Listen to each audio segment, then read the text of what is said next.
He seems to have a lot of questions about the First Amendment that he wanted to ask the judge. The First Amendment still stands to answer that question. The protections of the First Amendment still stands. The problem is the abuse of the First Amendment, such as yelling fire in a theater, is the same thing as running around saying a pedophile in public. So the concept of freedom of speech is stopped when an alarm is raised. And they're the ones raising the false alarms. I'm not. So that defense, I don't think is going to work for him. But nonetheless, I mean, it is there. He can, try to claim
basically, innocence based on the First Amendment. But again, you can't scream fire in a crowded theater.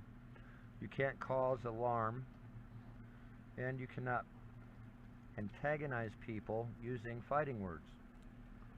Even you can't scream fire in a crowded theater.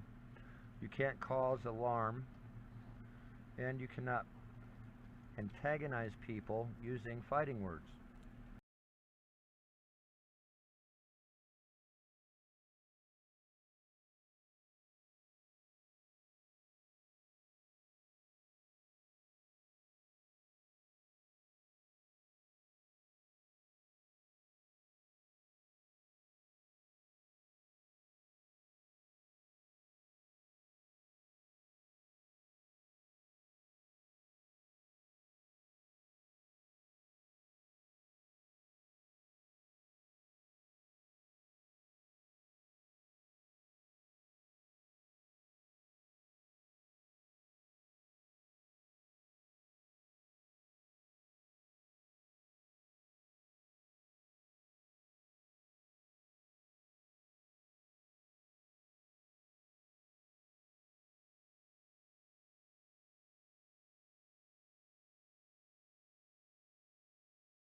even if they are sarcastic.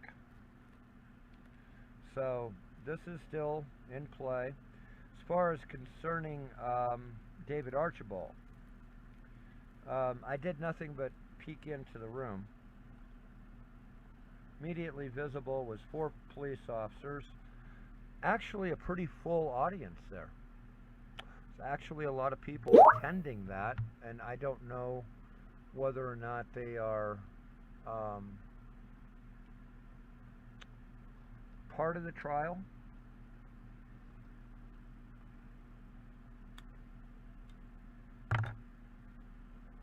Being called as witnesses that the police department allowed them to sit in there and listen to everyone else's testimony before testifying or something. I have no idea how that works. Okay, if a witness cannot be in the courtroom, how is it that a potential witness as a police officer would be allowed to observe that way? So again, that's nothing to do with me. It is a completely separate case. David was excused from the court because he already had court, and this may be completely redundant with 303 going to jail by the time we have the hearing for the TRO. So it would be a brief that would go to the court as my concern, and that's about it. Now, whether they put TROs on people that are already in jail, I don't know.